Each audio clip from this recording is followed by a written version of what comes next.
దేవుని పరిశుద్ధ నామ స్తోత్రములు. ప్రభువైన యేసుక్రీస్తు నామములో మీ అందరికీ శుభములు తెలియజేస్తున్నాను.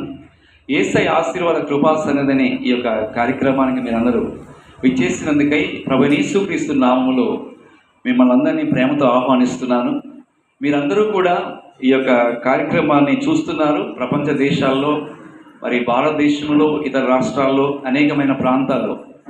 దేవునికి స్తోత్రం. అందును బట్టి నేను ఎంతో ప్రభువును స్తుతిస్తున్నాను. ఈ కార్యక్రమాన్ని మీరు అనేక మందికి పరిచయం చేయండి.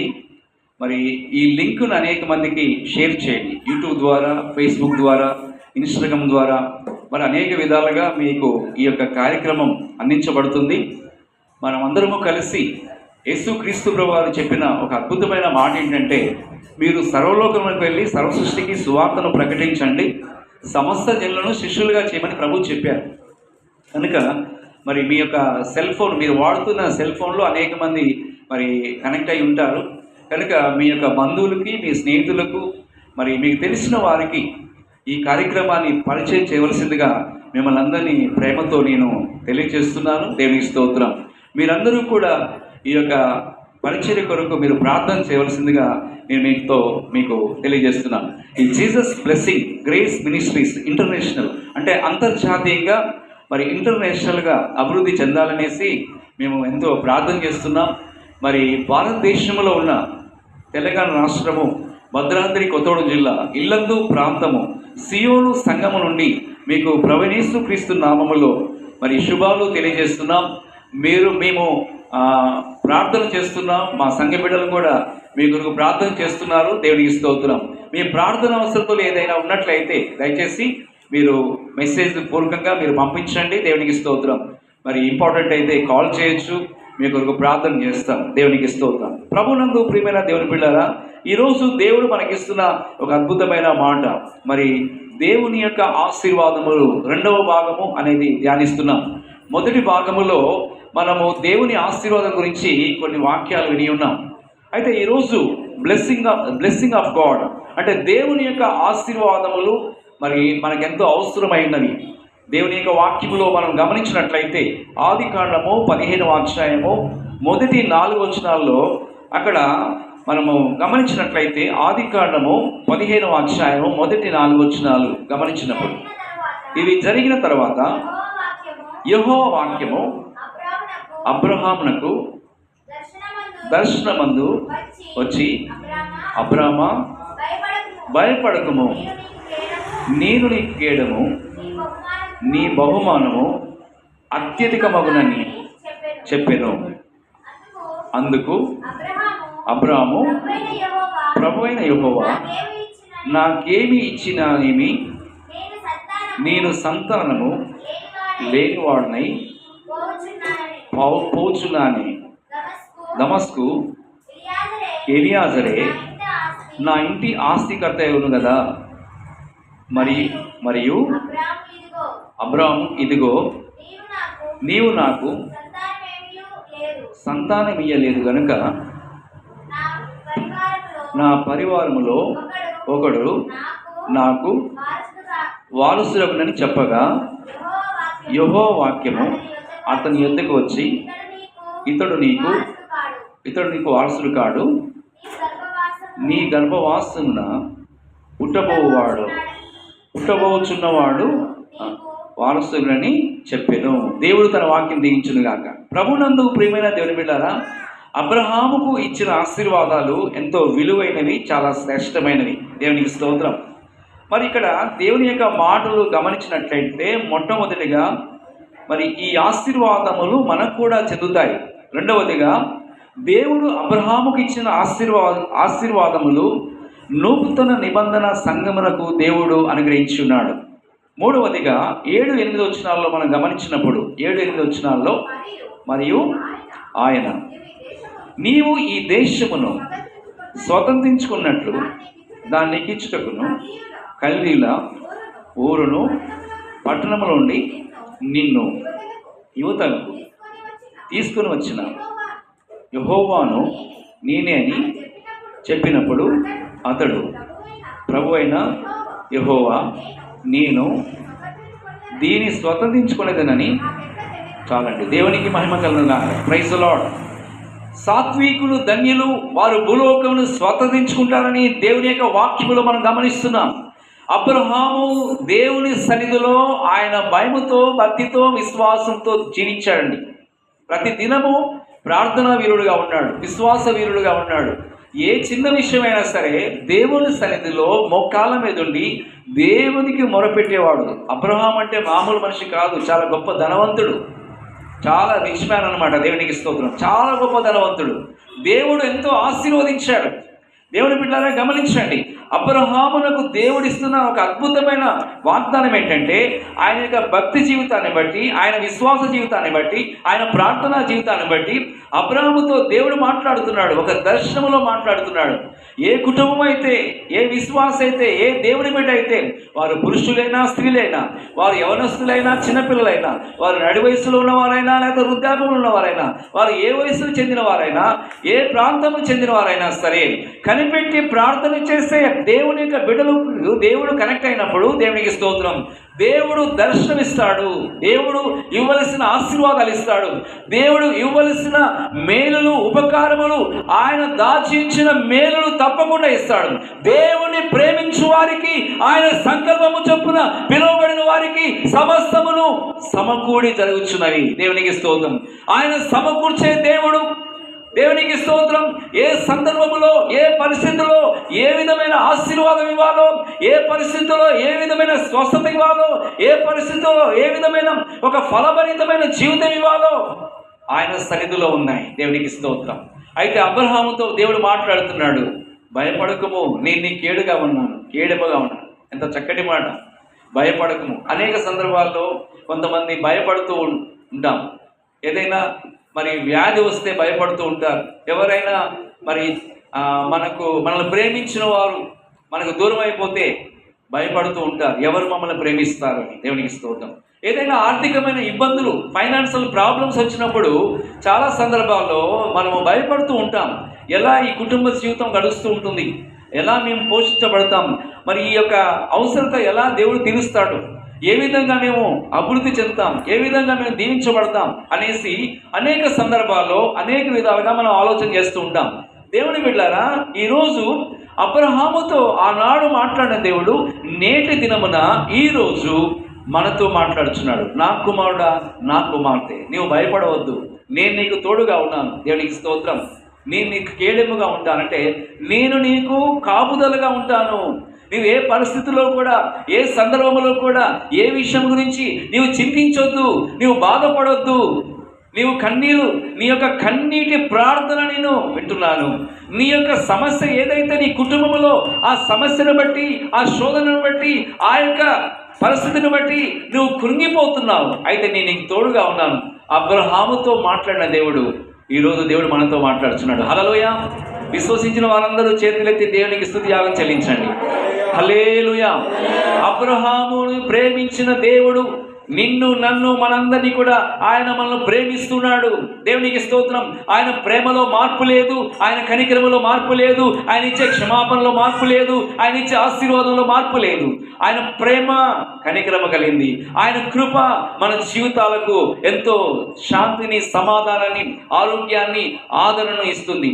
నేను నీకు కేడెముగా ఉన్నాను అంటే నేను నీ కాపుదలుగా ఉంటాను. తర్వాత నీ బహుమానము అత్యధికమగునని చెప్పాను. దేవుడు సిద్ధపరిచిన బహుమానాలు అది ఎంతో విలువైనవి. దేవునికి స్తోత్రం. మరి మన బిడ్డలు అనేక మంది చదువుతూ ఉంటారు. దేవునికి స్తోత్రం. వారు ఉన్నతమైన చదువులు చదివి ఒక గొప్ప ప్రయోజకులు అవ్వాలనేసి తల్లిదండ్రులు ఆశిస్తూ ఉంటారు. దేవునికి స్తోత్రం. అవునండి, పిల్లలు అభివృద్ధి చెందాలని, ఉన్నతమైన చదువులు చదవాలని, ఒక మంచి భవిష్యత్తు బిడ్డలకు ఇవ్వాలనేసి తల్లిదండ్రులుగా ఆశిస్తూ ఉంటారు. దేవునికి స్తోత్రం. దైవ సేవకులు కూడా ప్రార్థన చేస్తూ ఉంటారు. అయితే అనేక మంది అనేక విషయాలు వారి యొక్క స్థితిగతులను బట్టి కొన్ని పనులు చేసుకుంటారు. అయితే మనం చేస్తున్న పనులలో, మనం జీవిస్తున్న జీవితంలో, అది వ్యాపారమే కానివ్వండి, లేకపోతే ఉద్యోగమే కానివ్వండి, లేకపోతే ఇంకేదైనా పని కానివ్వండి, దేవునికి స్తోత్రం, మరి వ్యవసాయమే కానివ్వండి, అది ఏ పని చేసినా సరే ఒక ఆశీర్వాదం అనేది దేవుడు విడుదల చేస్తే నువ్వు దీవించబడతావు. నీ పరిస్థితిని మార్చే దేవుడు, నీ యొక్క స్థితిగతిని మార్చే దేవుడు, నీకు ఇవ్వాల్సిన ఆశీర్వాదాలు దేవుని యొద్ద ఉన్నాయి. నీ బహుమానము అత్యధికంగా నేను చేసేదను అనేసి దేవుడు మాట్లాడుతున్నాడు. దేవునికి స్తోత్రం. మన యొక్క అనుదిన జీవితంలో ఆత్మీయ ప్రయాణంలో ఉన్న మనము దేవుని వాగ్దానాలు నమ్మినట్లయితే మన జీవితాలు రూపాంతరం చెందుతున్నాయి, మన యొక్క ఆలోచనలు రూపాంతరం చెందుతున్నాయి, మన ప్రవర్తన రూపాంతరం చెందుతుంది, మన యొక్క ప్రార్థన జీవితం రూపాంతరం చెందుతుంది, మన విశ్వాసము రూపాంతరం చెందుతుంది. దేవుని ప్రేమించు వారికి, ఆయన సంకల్పము చొప్పున పిలువబడిన వారికి సమస్తమును దేవుడు సమకూర్చే దేవుడు. మనం గమనించినట్లయితే విశ్వాసము లేకుండా దేవునికి ఇష్టడై ఉంటే అసాధ్యము. దేవుడు ఉన్నాడని, ఆయన ఫలము దయచేస్తాడని మనం నమ్మినట్లయితే నీవు దేవుని యొక్క మహిమను చూస్తావు. దేవునికి స్తోత్రం. దేవుని బిడ్డలారా, దేవుని యొక్క వాక్యమును గమనించినట్లయితే 84వ కీర్తన 9-10 వచనాల్లో అక్కడ ఒక వాక్యాలు పరిశుద్ధాత్మ దేవుడు మనకు జ్ఞాపకం చేస్తున్నాడు. 84వ కీర్తన 9 నుండి 12 వచనాలండి.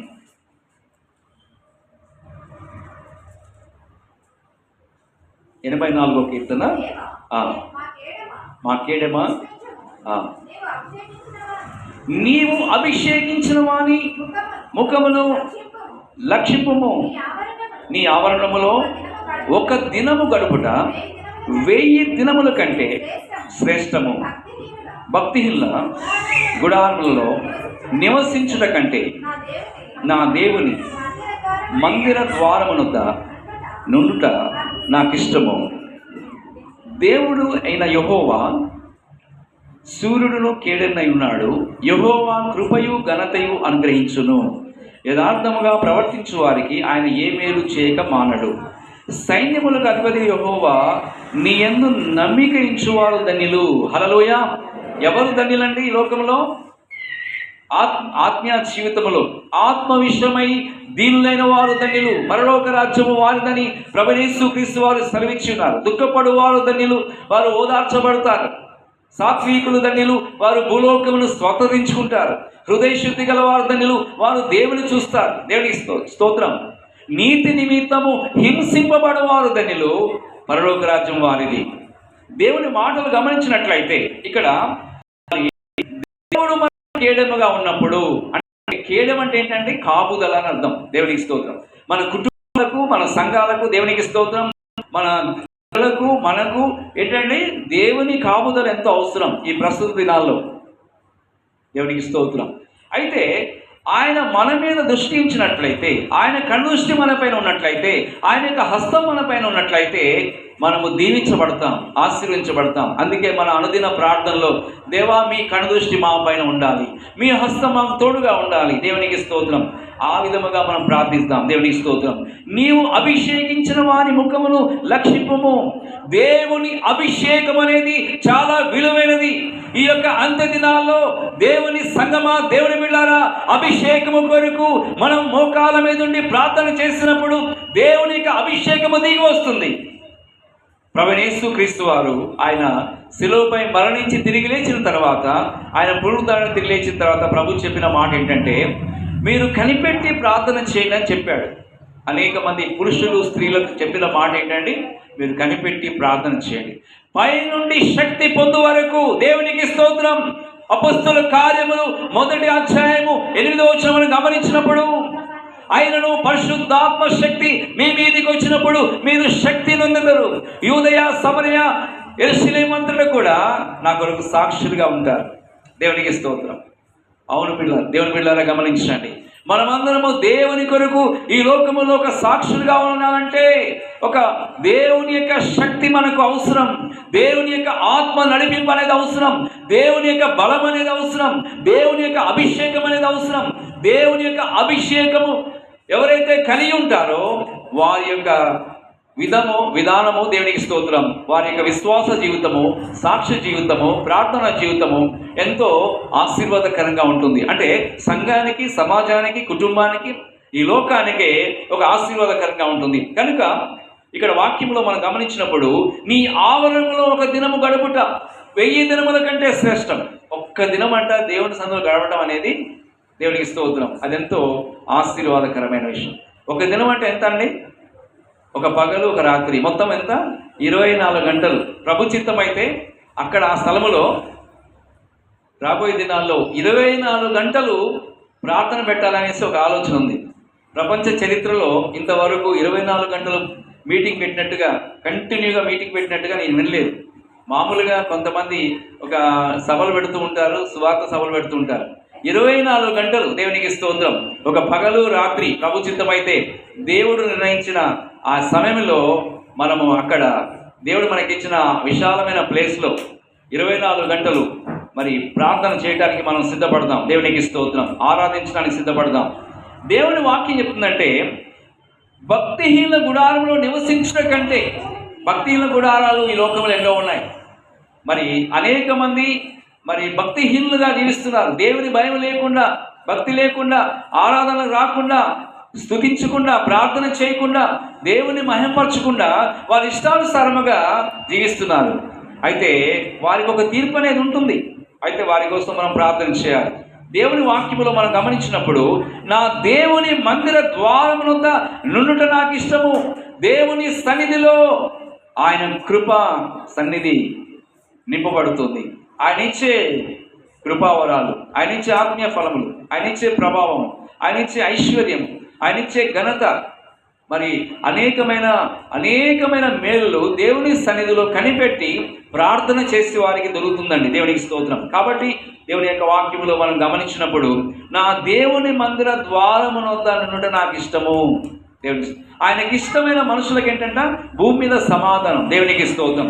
మరి దేవుడు యెహోవా సూర్యుడును కేడెమునై ఉన్నాడు. యెహోవా కృపయు ఘనతయు అనుగ్రహించును. ఎవరైతే దేవుని సన్నిధిని ప్రేమిస్తారో, వాక్యాన్ని ఎవరైతే ప్రేమిస్తారో, ఆయన కృప ద్వారా దీవించబడుతున్నారు. వారికి ఏమిస్తున్నాడు దేవుడు? కృపయు ఘనతను. అంటే దేవుడు మనల్ని ఘనపరుస్తాడు. ఆయన పైకెత్తినప్పుడు ఎవ్వరు కూడా ఆపలేరు. దేవునికి స్తోత్రం. మనము, మన కుటుంబాలు, మన సంఘమే కాకుండా ప్రపంచంలో ఎవరైతే దేవుని వాక్యాన్ని ప్రేమిస్తున్నారో, ఎవరైతే దేవుని సన్నిధిని ప్రేమిస్తున్నారో, దేవుడు వారిని దీవించబోతున్నాడు, వారిని పైకెత్తబోతున్నాడు.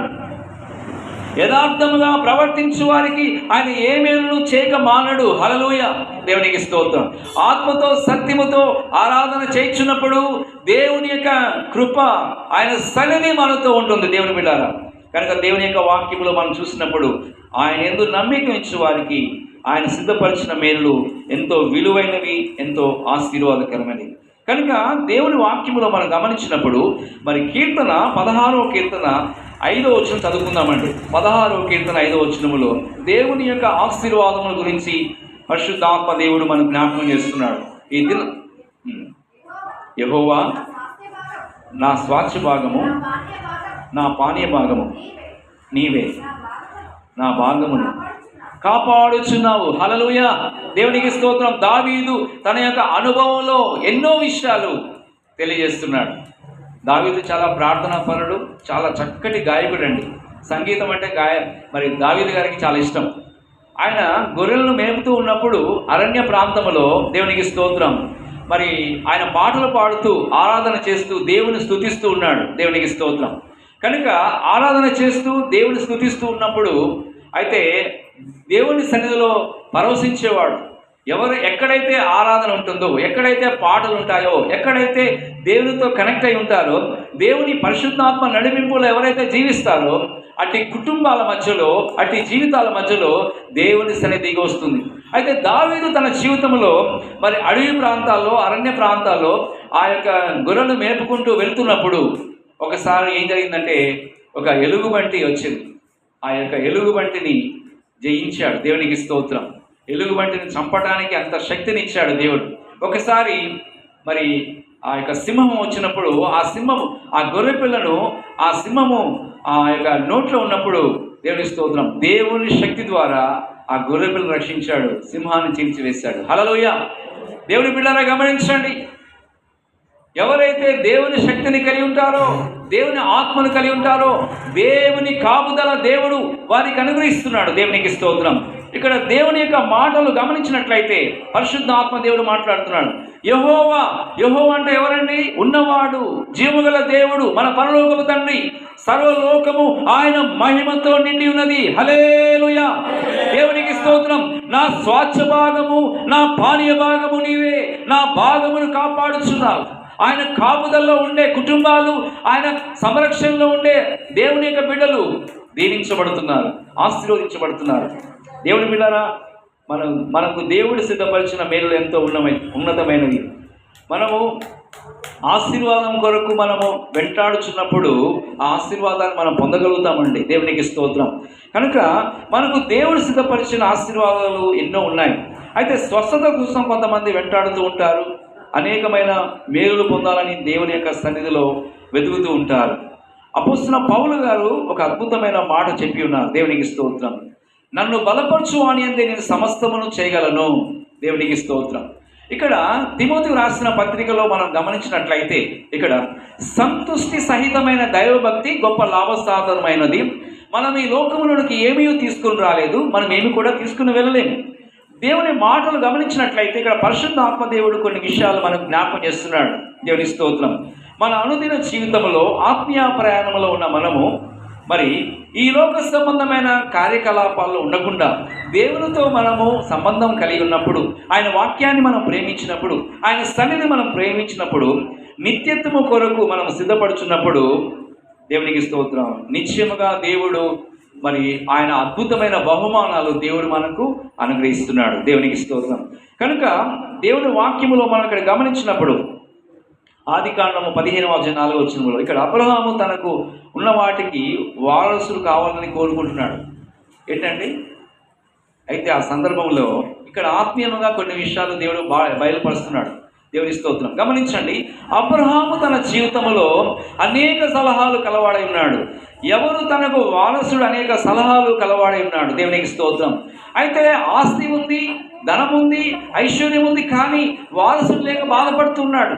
అయితే అబ్రహాము తలంపును బట్టి వారసుల కొరకు ఆలోచిస్తున్న సందర్భంలో ఈ సందర్భంలో పరిశుద్ధాత్మ దేవుడు వాక్యాన్ని జ్ఞాపకం చేస్తున్నాడు. రోమీయులు రాసిన పత్రిక చదవండి దయచేసి.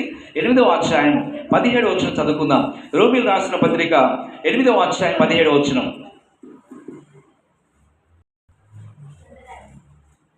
8వ అధ్యాయం 17వ వచనం. రోమీయులు రాసిన పత్రిక 8వ అధ్యాయం 17వ వచనం అండి. మనము పిల్లలమైతే వారసులము, అనగా దేవుని వారసులము, క్రీస్తు కూడా మహిమ పొందుటకు ఆయనతో కూడా శ్రమపడిన క్రీస్తు తోడు వారసులము. హల్లెలూయా. దేవునికి మహిమ కలుగుగాక. దేవుని బిడ్డలారా, ఈ యొక్క వాక్యములో మనం చూసినట్లయితే అబ్రహామే ఏమి ఎదురు చూస్తున్నాడు? ఒక కుమారుడు ఉంటే బాగుండు, వారసుడు ఉంటే బాగుండు అనేసి. కానీ ఆత్మీయంగా ఇక్కడ ఒక వాక్యమును పరిశుద్ధాత్మ దేవుడు మనం జ్ఞాపకం చేస్తున్నాడు. దేవునికి స్తోత్రం. మనం పిల్లలమైతే వారసులము. దేవునికి స్తోత్రం. ఇక్కడ దేవుని వాక్యములో మనం గమనించినప్పుడు మరి 14 చదువుకుందామండి. రోమీయుల పత్రిక 14.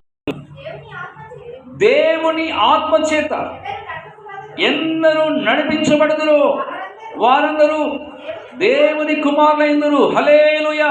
మనమందరము కూడా దేవుని ఆత్మ చేత నడిపించబడ. కొంతమందితో నడిపించబడుతూ ఉంటారు ఈ లోకంలో. కానీ మనమందరము కూడా దేవుని వాక్యం ఇచ్చిన దేవుని బిడ్డ, నీవు పరిశుద్ధాత్మ చేత నడిపించబడుతున్నావా? యేసు ప్రభు యొక్క రక్తములో కడగబడి ఉన్నావా? దేవుని వాక్యాన్ని చదువుతున్నావా? దేవుని వాక్యాన్ని ధ్యానిస్తున్నావా? ప్రతిరోజు దేవునితో ఆత్మీయ సంబంధాన్ని కలిగి ఉన్నావా? ఈరోజు దేవుడు మాట్లాడుతున్నాడు. దేవునికి స్తోత్రం. ఇక్కడ దేవుని మాటలు గమనించినట్లయితే దేవుని ఆత్మ చేత ఎందరూ నడిపించబడుదురో వారు దేవుని కుమారులై ఉన్నారు. హల్లెలూయా. ఏలనగా మరలా భయపడటకు మీరు దాస్యపు ఆత్మను పొందలేదు, కానీ దత్తపుత్ర ఆత్మను పొందితిరి. దేవునికి స్తోత్రం. తర్వాత ఆ ఆత్మ కలిగిన వారమై మనము అబ్బా తండ్రిని మొరపెట్టుచున్నాం. మన తండ్రి, మన పరలోక తండ్రి మనల్ని ఎంతగానో ప్రేమిస్తున్నాడు. ప్రతి సందర్భంలో, ప్రతి పరిస్థితిలో ఆయన మనం చూస్తున్నాడు. ఆయన మనకు కావలసిన మేలులు, ఆశీర్వాదాలు, మనకు కావలసినవన్నీ కూడా ఆయన ఇవ్వడానికి సిద్ధంగా ఉంటాడు. దేవునికి స్తోత్రం. అయితే ఇక్కడ వాక్యంలో మనం గమనించినప్పుడు 16వ వచనంలో మనము దేవుని పిల్లలమని ఆత్మ తానే మన ఆత్మతో కూడా సాక్ష్యం ఇచ్చుచున్నాడు. హల్లెలూయా. నరుని ఆత్మ యెహోవా పెట్టిన దీపం. ఈ శరీరం అనేది ఒక రోజున ఈ లోకములో విడిచిపెట్టి వెళ్ళిపోతాం. ఆత్మ దయచేసిన దేవుని ఎద్దుకు చేరబోతుంది. దేవునికి స్తోత్రం. ఈ లోపల దేవుడు ఒక ఆత్మను పెట్టాడు. దాన్నే మనం ఏమంటామంటే కాన్షియన్స్, అంటే మనసాక్షి అని చెప్పుకుంటాం. దేవునికి స్తోత్రం. కొన్ని సందర్భాల్లో ఆత్మ మనతో మాట్లాడుతూ ఉన్నప్పుడు మనము ఏ విధంగా ముందుకు వెళ్ళాలో పరిశుద్ధ ఆత్మ దేవుడు మనకు కావాల్సిన ఆలోచనకర్తగా ఉండి, కౌన్సిలర్గా ఉండి మనల్ని ఆయన నడిపిస్తూ ఉంటాడు. దేవుని బిడ్డలారా, వాక్యంలో మనం గమనించినట్లయితే మనము దేవుని పిల్లలమని ఆత్మ తానే, మన ఆత్మ కూడా సాక్ష్యం ఇస్తున్నాడు. దేవునికి స్తోత్రం. మనము దేవునితో మరి సంబంధం కలిగి ఉన్నప్పుడు ఆయన యొక్క ఆలోచనను మనం గుర్తిస్తాం. దేవుడు నీ పట్ల, నీ కుటుంబం పట్ల, మన యొక్క పర్సనల్ లైఫ్లో, మన యొక్క వ్యక్తిగత జీవితాల పట్ల దేవుడు వేసిన ప్రణాళిక అనేది చాలా శ్రేష్టమైనది, చాలా విలువైనది, చాలా ఉన్నతమైనది. దేవుడు నిన్ను, నీ కుటుంబాన్ని ఆయన మహిమ కొరకు నిలబెట్టుకోబోతున్నాడు. నీ పరిస్థితిని ఆయన మార్చబోతున్నాడు. నీ కుటుంబంలోనికి, నీ జీవితంలోనికి, నీ బిడ్డల జీవితంలోనికి పరిశుద్ధాత్మ కార్యము జరగాలంటే నీవు దేవుని సన్నిధిలో మొరపెట్టి ప్రార్థన చేయాలి. అబ్రహాము దేవుని ఆశీర్వాదం కొరకు ఏ విధముగా ఎదురు చూశాడో, దేవుని సన్నిధిలో ప్రార్థన చేస్తున్నప్పుడు దేవుని యొక్క దర్శనం ఏ విధంగా పొంది ఉన్నాడో అబ్రహాముతో పేరు పెట్టి పిలిచి మాట్లాడుతున్నాడు. భయపడకమంటున్నాడు. హల్లెలూయా. ఏ విషయం కూడా నువ్వు భయపడొద్దు. ఈరోజు దేవుడు మాట్లాడుతున్నాడు. ఏ పరిస్థితిని బట్టి కూడా నువ్వు భయపడొద్దు. సంపూర్ణమైన ప్రేమతో ఆయన మనల్ని ప్రేమిస్తున్నాడు. అబ్రహాముకి ఇచ్చిన ఆశీర్వచనమును దేవుడు మనకి ఇవ్వబోతున్నాడు. దేవునికి స్తోత్రం. ఆయన ఇచ్చి ఉన్నాడని మనం నమ్మాలి. దేవునికి స్తోత్రం. దేవుని మాటలు గమనించినట్లయితే మనము దేవుని పిల్లలమని ఆత్మ తానే మన ఆత్మతో కూడా సాక్ష్యం ఇచ్చుచున్నాడు. మనం పిల్లలమైతే వారసులం. దేవునికి స్తోత్రం. ఏంటంటే పిల్లలమైతే వారసులం. చాలామంది తల్లిదండ్రులు పిల్లల్ని ప్రేమిస్తూ ఉంటారు ఎంతో కష్టపడి. 20 సంవత్సరాలు పెంచి పెద్ద చేస్తే కొంతమంది యవన వయసు రాగానే చిన్నప్పటి నుంచి తల్లి తండ్రి కష్టపడి పెంచి పెద్ద చేస్తారు. తల్లి నవమాసాలు మోసి ఎంతో కష్టపడి కని ఆ బిడ్డని ఒక కుమారుడు కానీ కుమార్తెను కానీ ప్రయోజకులు చేస్తారు. తండ్రి కష్టము తల్లి కష్టం ఉంటేనే ఆ కుమారులు ఆ కుమార్తెలు ఎదుగుతారు. ఒక 20 సంవత్సరాలు రాగానే ఎవరో ఒక అమ్మాయి కనెక్ట్ అవుతుంది, ఎవరో ఒక అబ్బాయి కనెక్ట్ అవ్వగానే ఈ 20 సంవత్సరాలు ప్రేమించిన ప్రేమ అంతా ఏం చేస్తున్నారండి? వదిలేస్తున్నారు. ఏదో 4 రోజులు పరిచయం. ఏది నిజమైన ప్రేమ? ఒకసారి ఆలోచించాం. చిన్నప్పటి నుంచి పెంచి పెద్ద చేసిన తల్లిని తండ్రిని బాధ పెడుతున్నారు అనేక మంది యవనస్తులు. దేవునికి స్తోత్రం. అనేక మంది మరి యవనస్తులు దేవుని బిడ్డలారా గమనించండి. వారసత్వం. దేవునికి స్తోత్రం.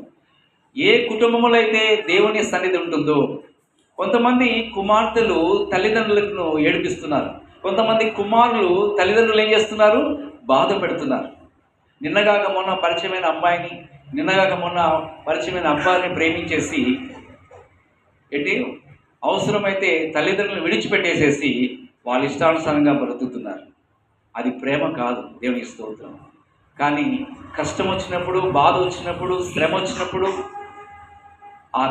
ఏ తల్లి అయితే ఏ తండ్రి అయితే ప్రేమిస్తూ ఉంటారో వాళ్ళు మాత్రమే అర్థం చేసుకుంటారు. ఏదో కొద్దిసేపు పరిచయం అయిపోయినంత మాత్రంలో శాశ్వత ప్రేమతో వారు ప్రేమించలేరు. దేవుని బిడ్డలారా, అయితే తల్లిదండ్రుల ప్రేమ కంటే, ఈ లోకములో ఉన్న బంధువుల ప్రేమ కంటే, స్నేహితుల ప్రేమ కంటే, ఈ లోకములో ఉన్న ధరణిలోని ప్రేమలన్నీ కూడా కరిగిపోతాయి. కానీ యేసు క్రీస్తు ప్రేమ బ్రతికించే ప్రేమ. హల్లెలూయా. పరలోకాన్ని నడిపించే ప్రేమ. మనం కష్టాల్లో ఉన్నప్పుడు, బాధల్లో ఉన్నప్పుడు, శ్రమలో ఉన్నప్పుడు, ఇరుకు ఇబ్బందుల్లో ఉన్నప్పుడు క్రీస్తు ప్రేమ నుండి ఎడబాపు వారెవరు? శ్రమ అయినను, బాధ అయినను, కష్టమైనను, ఇరుకైనను, ఇబ్బంది అయినను ఏ సందర్భంలో కూడా యేసు క్రీస్తు ప్రభు ప్రేమ బ్రతికించే ప్రేమ. కొన్ని సందర్భాల్లో కొంతమంది ప్రేమలో విఫలమైపోతూ ఉంటారు. అంటే ప్రేమలో కొంతమంది కొన్ని సందర్భాల్లో నీ భర్త నిన్ను అర్థం చేసుకోకపోవచ్చు, లేకపోతే నీ భార్య నిన్ను అర్థం చేసుకోకపోవచ్చు. నీ కన్న పిల్లలే కొన్ని సందర్భాల్లో నీ కొడుకులు కానీ బిడలు కానీ అర్థం చేసుకోకపోవచ్చు, లేకపోతే నీ తోడబుట్టిన వాళ్ళని అర్థం చేసుకోకపోవచ్చు, నీ బంధువుల్ని అర్థం చేసుకోకపోవచ్చు, ప్రాణానికి ప్రాణం ప్రేమించిన స్నేహితులే కొంత సందర్భాల్లో అర్థం చేసుకోకపోవచ్చు. దేవుని బిడ్డ, ఈరోజు దేవుడు మాట్లాడుతున్నాడు. దేవుని సన్నిధిలో నువ్వు నిజముగా ప్రార్థన చేసినట్లయితే దేవుని ప్రేమ ద్వారా, దేవుని శక్తి ద్వారా, దేవుని ప్రభావం ద్వారా, దేవుని మహిమ ద్వారా, దేవుని యొక్క పరిశుద్ధాత్మ యొక్క ప్రసన్నత ద్వారా నువ్వు జీవించగలుగుతావు. అనేక సందర్భాల్లో నీ కుమారులు నీ కుమార్తెలు నిన్ను బాధ పెట్టారేమో, నీ భర్త నిన్ను బాధ పెట్టాడేమో, నీ భార్య నిన్ను బాధ పెట్టిందేమో, లేకపోతే నీ తోబుట్టువులు నిన్ను బాధ పెట్టారేమో, లేకపోతే ఇరుగుపోని వారు ఎవరైనా బాధ పెట్టారేమో. అయితే ప్రభు ఆయన ప్రేమతో నిన్ను ప్రేమిస్తున్నాడు. ఆయన ప్రేమను అర్థం చేసుకున్నావా? ఆయన ప్రేమ శిలువపైన కాచిన ప్రేమ, హల్లెలూయా, రక్తము చిందించిన ప్రేమ, బ్రతికించే ప్రేమ, యేసయ్య ప్రేమ. కొన్ని సందర్భాల్లో తల్లిదండ్రుల మాట కాదని అనేక మంది కుమారులు కుమార్తెలు ఈ లోకములు అనేక మంది వారి ఇష్టానుసారంగా జీవిస్తున్నారు. అయితే ఆ తల్లిదండ్రులకు ఎంత బాధపడతారండి. అయ్యో, నేను కష్టపడి పెంచి పెద్ద చేస్తే ఈరోజు నా మాట వినటం లేదనేసి అనుకుంటూ ఉంటారు. దేవుని బిడ్డలారా, ఇక్కడ పరిశుద్ధాత్మ దేవుడు మాట్లాడుతున్నాడు. మనం పిల్లలమైతే మనం ఎలా దేవునికి పిల్లలం అవుతున్నామంటే, యేసు ప్రభు రక్తం ద్వారా కడగబడిన దేవుని బిడ్డలు మారు మనసు పొంది బాప్తిసం తీసుకొని పరిశుద్ధాత్మ చేత అభిషేకించబడి అపొస్తలుల బోధ యందును, రొట్టె విరుచుట యందును, ప్రార్థన చేయటందును సహవాసములో ఉన్న దేవుని బిడ్డలు దేవునికి వారసులు అవుతున్నారు. హల్లెలూయా, దేవునికి స్తోత్రం. వారసత్వం అంటే ఏంటండి? యేసుక్రీస్తు సంబంధులుగా ఉండటం. ఆయన యొక్క వాక్యములోను, ఆయన ప్రేమలోను, ఆయన కనికరములోను, ఆయన ఇచ్చే పరిశుద్ధాత్మ నడిపింపులో జీవించే దేవుని యొక్క బిడ్డలు దేవునికి వారసులైపోతున్నారు. హల్లెలూయా.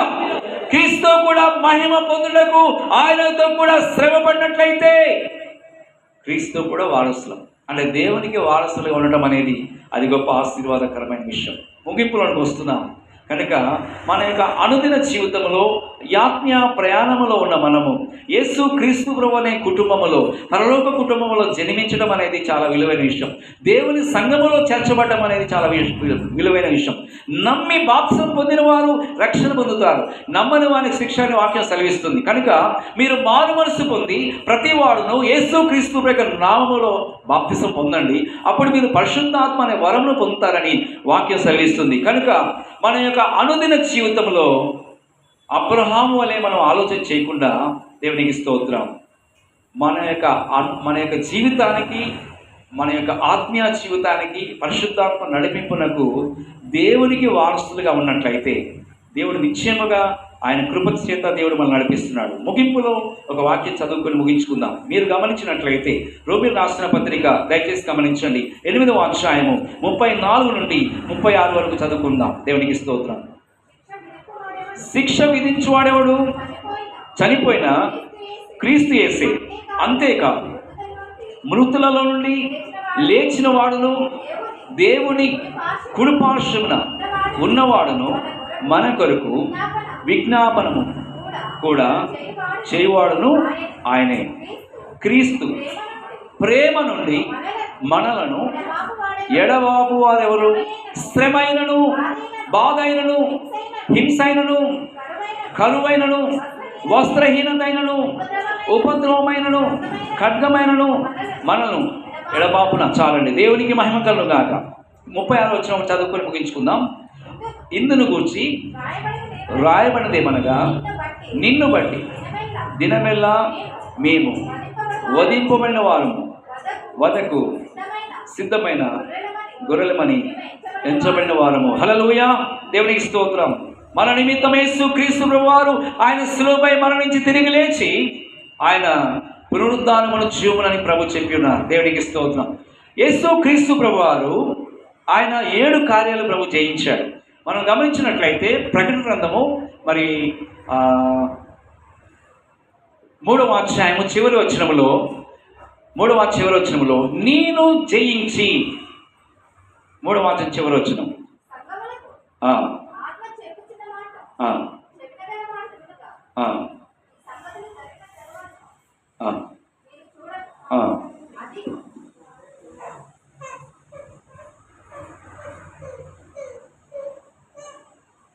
దేవునికి స్తోత్రం. నేను జయించిన తండ్రితో కూడా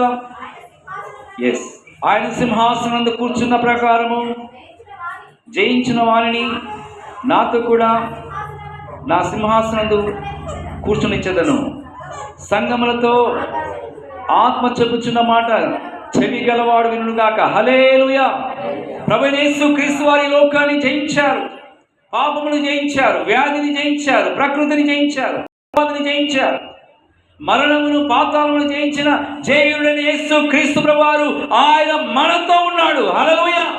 దేవుని వాక్యములో మనం గమనించినట్లయితే నేను జయించి నా తండ్రితో కూడా ఆయన సింహాసనందు కూర్చున్న ప్రకారము మనము కూడా ఈ లోకాన్ని జయించాలి, పాపమును జయించాలి, వ్యాధిని జయించాలి, వైరస్ను జయించాలి, ప్రకృతిని జయించాలి, అపవాదిని జయించాలి, మరణాన్ని జయించాలి, పాతాళమును జయించాలి, శ్రమలను జయించాలి, శోధనలు జయించాలి, సమస్యలు జయించాలి. అన్నిటిని జయించినప్పుడే ఆ మహిమగల సింహాసనంలో మనం చేరగలుగుతాం. దేవునికి స్తోత్రం.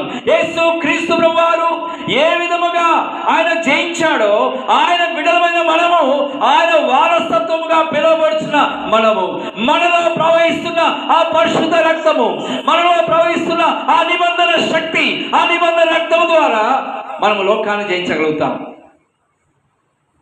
యేసు క్రీస్తు యొక్క రక్తము ద్వారా నిబంధన జనులుగా మనం పిలువబడుతున్నాం. ఆ యొక్క నిబంధన శక్తి, ఆ నిబంధన వాగ్దానాలు మన జీవితంలో కార్యం జరుగుతున్నాయి. దేవునికి స్తోత్రం. ఒక మహిమగల సింహాసనం అనేది ఉంది. ప్రపంచంలో ఉన్న ప్రజలను అనేక మంది ఆ మహిమగల సింహాసనం కొరకు సిద్ధపడుతున్నారు. అది ఒక సియోను అనే ఒక పరిశుద్ధ స్థలం. సియోనులో దేవుడు ముఖ్యమైన మూలరాయి వేసి అపొస్తలులు ప్రవక్తలు వేసిన పునాది పైన దేవుడు తన యొక్క మహిమగల సంఘమును, పరిశుద్ధమైన సంఘమును, నిర్దోషమైన సంఘమును, రాకడలో ఎత్తబడే సంఘమును దేవుడు సిద్ధపరుస్తున్నాడు. హల్లెలూయా, హల్లెలూయా. ఆ యొక్క సంఘము ప్రార్థించే సంఘము, ఆ సంఘము సాక్ష్యం ఇచ్చే సంఘము, ఆ సంఘము ఆరాధించే సంఘము, ఆ సంఘము మహిమగల రాకడ కొరకు ఎదురు చూస్తున్న సంఘమైనది. ఆ నూతన నిరీక్షణ పరిశుద్ధ పట్టణంలో ప్రవేశించడం కొరకై దేవుడు మనల్ని వారసత్వము ఇచ్చి ఉన్నాడు. వారసులుగా మనల్ని దేవుడు పిలుస్తున్నాడు. దేవునికి స్తోత్రం. దేవుని బిడ్డలారా, దేవుని యొక్క మాటలు గమనించినట్లయితే క్రీస్తు ప్రేమ నుండి ఎడబాపు వారెవరు? దేవునికి స్తోత్రం. అబ్రహాము ఆలోచన వేరు, కానీ దేవుని ఆలోచన వేరు. అయితే మన పట్ల దేవుని యొక్క ఆలోచన మనం గుర్తించాలి. మనమందరము కూడా యేసు క్రీస్తు ప్రభు కొరకు వారసత్వము కలిగి ఉన్నాం. ఆయన ఏ వారసత్వము మనకిచ్చాడో, ఆయన ఏ విధముగా మహిమగల సింహాసనంలో చేరి ఉన్నాడో, ఆయన బిడ్డలమైన మనము కూడా ఆ మహిమ రాజ్యములో చేరబోతున్నాం. ప్రార్థన చేసుకుందాం. మహాగణుడా, మహోన్నతుడా, కృపా సత్య సంపూర్ణుడా, మీ ఘనమైన నామమున స్తోత్రం చెల్లిస్తున్నాం. అబ్రహాము యొక్క ప్రార్థన జీవితాన్ని బట్టి, విశ్వాస జీవితాన్ని బట్టి అద్భుతమైన దర్శనం ఇచ్చావు నాయన, మీకు స్తోత్రాలు. అబ్రహామా, భయపడకమంటున్నాను. నేను కేడెముగా ఉన్నాను, నిన్ను అత్యధికంగా నేను బహుమానము అత్యధికంగా చేస్తానని మాట ఇచ్చిన దేవుడైనా ఈ సమయంలో ప్రభా, ఎంతమంది అయితే ఈ వాక్యాన్ని విని ఉన్నారో, ఎంతమంది అయితే ఈ ప్రార్థనలోకి ఇచ్చున్నారో ప్రభా, అటు బిడ్డలను బట్టి స్తోత్రం చెల్లిస్తున్నాను. మీ యొక్క చిత్తమును నా జీవితంలో, మా అందరి జీవితాల్లో నెరవేర్చబోతున్నందుకు స్తోత్రం చెల్లిస్తున్నాం. మీరిచ్చే ఆశీర్వాదము చాలా ఉన్నతమైంది ప్రభా. మీరిచ్చే ఐశ్వర్యము చాలా ఉన్నతమైంది. మీరిచ్చే ఆరోగ్యం చాలా ఉన్నతమైంది ప్రభా. మీరిచ్చే అభిషేకం అనేది చాలా ఉన్నతమైంది. మీరిచ్చే ప్రభావము, మీరిచ్చే బలము, మీరిచ్చే ఆశీర్వాదము కొరకు నైనా అబ్రహాము ఏ విధముగా దీవించబడ్డాడో ఆ విధముగా మాకు కూడా ఇస్తున్నందుకు స్తోత్రం చెల్లిస్తున్నాం. ఈ సందర్భంలో ఎవరైతే ఏ విషయం నిమిత్తమైతే కన్నీళ్లు కారుస్తున్నారో, ఏ విషయం నిమిత్తం బాధపడుతున్నారో, వారికి ఉన్న బాధల నుండి, శ్రమల నుండి, ఇరుకు ఇబ్బందుల నుంచి విడిపించడం ప్రార్థన చేస్తున్నాం. ప్రభువైన యేసుక్రీస్తు నామములో విడుదల పొందుదురుగాక. దేవుని యొక్క ఆత్మ ఎక్కడ ఉంటుందో అక్కడ స్వాతంత్రం ఉంటుందని సెలవిచ్చిన దేవా, యేసుక్రీస్తు యొక్క నామములో ప్రతి కుటుంబములో నాయనా విడుదల స్వార్థను ప్రకటిస్తున్నాను. విడుదల కలుగుగాక. బంధకంలో ఉన్న వారి యొక్క జీవితాలు విడుదల పొందుదురుగాక. మీకు వ్యతిరేకమైన ఆలోచనలతో జీవిస్తున్న వారి యొక్క జీవితాల్లో సంపూర్ణమైన శాంతి కలుగుగాక. నిబంధన రక్తము ద్వారా, పరిశుద్ధ రక్తము ద్వారా విడుదల కలుగుగాక. ప్రభువా మీకు స్తోత్రం. మీరు కనికరం వల్ల దేవుడై ఉన్నావు అయా. మీరు ఇచ్చే క్షమాపణ అయా, మీరు ఇచ్చే శాంతి, సమాధానం, ఆరోగ్యము, నెమ్మది, అభిషేకమును మీరు ఇస్తున్నందుకు స్తోత్రం చెల్లిస్తున్నాం నాయనా. మీకు స్తోత్రం చెల్లిస్తున్నాం. మీరే మాకు స్వాచ్ఛమై ఉన్నారు అయ్యా. మీరే మాకు భాగమై ఉన్నారు. మనోహరమైన స్థలములో, ఆ ఉన్నతమైన సీయోను పరిశుద్ధ స్థలములో, ఆ నూతన యెరూషలేమునే ఆ మహిమ గల సింహాసనములో మమ్మల్ని తీసుకెళ్ళడానికి రాబోతున్నాం. మీ ప్రేమను అర్థం చేసుకొని, మీ కనికరం అర్థం చేసుకొని, ప్రతిదినం మీతో సహవాసం కలిగి జీవించడం కృప దయచేయండి ఆయన. నాయన, ఏ బిడ్డలు ఏ అవసరతలో ఉన్నారు వారి అవసరం తీర్చడం ప్రార్థన చేస్తున్నాం. మీకు స్తోత్రం చెల్లిస్తున్నాం. మీ ఆత్మచేత ప్రతి బిడ్డను అభిషేకించిన ఆయన. మీరు ఏ విధముగా లోకాన్ని జయించారు, పాపమును జయించారు, వ్యాధిని జయించారు, ప్రకృతిని జయించారు, మా ప్రభు అపవాదిని జయించారు, మరణమును పాతాలను జయించారు, అదే విధముగా మేమందరం మీకు వారసులుగా పిలువబడుతున్నాం మేము తండ్రి. మీ రక్తము ద్వారా, మీ శుద్ధాత్మ శక్తి ద్వారా, మీ అభిషేకం ద్వారా లోకమును జయించే విజయము గొప్ప విశ్వాసము అని గుర్తించే కృప దయచేయండి ఆయన. మమ్మల్ని బలపరచండి ఆయన. మమ్మల్ని స్థిరపరచండి. మీ కృప చేత మమ్మల్ని నడిపించడం ప్రార్థన చేస్తున్నాం. మీ ఆశీర్వాదంతో ప్రతి ఒక్కరిని దీవించడం ప్రార్థన చేస్తున్నాం. ప్రభా మీకు స్తోత్రం. క్రీస్తు ప్రేమ నుండి ఎడబాపు వారెవరు నాయన అయా మీకు స్తోత్రం. మీరు పరిపూర్ణమైన ప్రేమతో ప్రేమించిన ఆయన మా నిమిత్తము గాయపరచబడి ఉన్నాం. మీ ప్రేమను నాయన ఆ యొక్క యెరూషలేము వీధుల్లో సిలువను మోసుకుంటూ వెళ్తూ లోక పాపమును మోసుకుని పోవు దేవుని గొర్రెపిల్లగా మా పాప భారాన్ని భరించావు నాయన. మీ ప్రేమను అర్థం చేసుకొని జీవించడం కృప దయచేయండి ఆయన. మీ స్తోత్రం. మమ్మల్ని ఎంతగానో ప్రేమించావు.